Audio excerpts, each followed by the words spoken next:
ಟಿ.ಜೆ. Abraham ಪರ ವಕೀಲ ರಂಗನಾಥ್ ರೆಡ್ಡಿ ವಾದ ಶುರು ಮಾಡಿದ್ದಾರೆ. ಈ ಕೇಸ್ನಲ್ಲಿ ಮೊದಲಿಗೆ ಪೊಲೀಸರಿಗೆ ದೂರನ್ನು ಕೊಡಲಾಗಿತ್ತು. ದೂರು ದಾಖಲಿಸಲಿಲ್ಲ, ಸರಿಯಾಗಿ ಸ್ಪಂದಿಸಲಿಲ್ಲ. ಅದಕ್ಕೋಸ್ಕರ ನಾವು ರಾಜ್ಯಪಾಲರ ಅಂಗಳಕ್ಕೆ ತೆಗೆದುಕೊಂಡು ಹೋದ್ವಿ. 17A ಅಡಿ ಖಾಸಗಿ ದೂರದಾರರು ಅನುಮತಿ ಪಡೆದು ದೂರನ್ನು ಸಲ್ಲಿಸಬಹುದು. ಹೀಗಾಗಿ ರಾಜ್ಯಪಾಲರ ಅನುಮತಿ ಪಡೆದು ನಾವು ದೂರನ್ನು ಸಲ್ಲಿಸಿದ್ದೀವಿ. ಟಿ.ಜೆ. ಅಬ್ರಾಹಂ ಪರ ರಂಗನಾಥ್ ರೆಡ್ಡಿ ವಾದ ಮಂಡಿಸ್ತಾ ಇದ್ದಾರೆ. ನಾವು ಮೊದಲು ಪೊಲೀಸರಿಗೆ ದೂರು ಕೊಟ್ವಿ,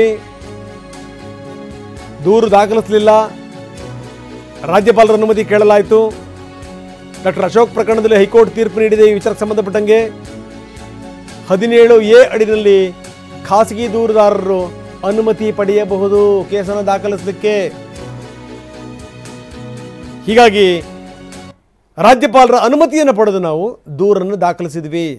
ಅವರು ಅಶೋಕ್ ಕೇಸನ್ನು ಉಲ್ಲೇಖ ಮಾಡ್ತಾರೆ. ಅವರು ಈ ಕೇಸಲ್ಲಿ ಈ ರೀತಿ ಒಂದು ತೀರ್ಪು ಬಂದಿದೆ, ಖಾಸಗಿಯಾಗಿಯೂ ಕೂಡ ನಾವು ಪರ್ಮಿಷನ್ ಪಡ್ಕೊಂಡು ಸಂಬಂಧಪಟ್ಟಂಥವ್ರ ವಿರುದ್ಧ ನಾವು ದೂರನ್ನು ದಾಖಲಿಸಬಹುದು. ಮೊದಲು ನಾವು ಪೊಲೀಸ್ ಸ್ಟೇಷನ್ಗೆ ನಾವು ಕಂಪ್ಲೇಂಟ್ ಕೊಟ್ಟಿವಿ, ಪೊಲೀಸರಿಗೆ ಸಮಾಧಾನ ಆಗಲಿ, ಅವ್ರು ದೂರನ್ನು ದಾಖಲಿಸಲಿಲ್ಲ ಅವರು. ಹೀಗಾಗಿ ನಾವು ರಾಜಭವನದ ಅಂಗಳಕ್ಕೆ ತಂದ್ವಿ. ನಾವು ಅದನ್ನು, ಈ ಕೇಸನ್ನು ನಮಗೆ ಗೊತ್ತಿತ್ತು, ಖಾಸಗಿಯಾಗಿಯೂ ಕೂಡ ನಾವು ಪರ್ಮಿಷನ್ ತಗೊಂಡು ನಾವು ದೂರನ್ನು ದಾಖಲಿಸಬಹುದು ಅಂತ.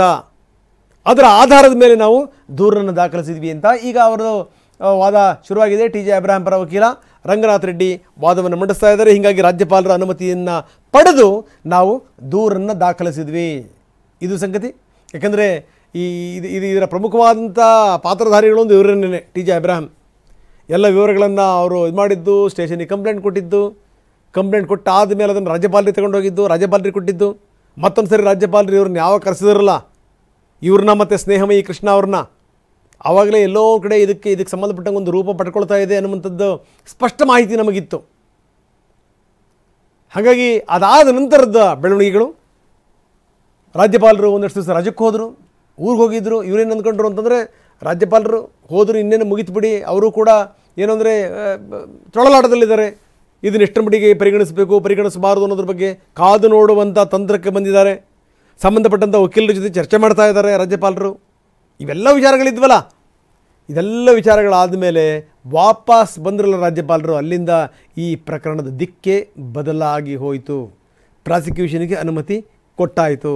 ಅಲ್ಲಿಂದ ಇಲ್ಲಿ ತನಕ ನಡೆದಿರುವಂಥ ಘಟನಾವಳಿಗಳೇನಿದೆಯಲ್ಲ, ಅದು ಕೋರ್ಟಿನ ತನಕ. ಅದೆಲ್ಲ ವಿವರಗಳು ನಮಗೂ ನಿಮಗೂ ಗೊತ್ತಿರುವಂಥ ಸಂಗತಿ, ಏನು ನಡೀತಾ ಇದೆ ಅಂತ. ಅದಕ್ಕೆ ಸಂಬಂಧಪಟ್ಟಂಗೆ ಈಗ ವಾದ ಮಂಡನೆ ಆಗ್ತಾ ಇದೆ.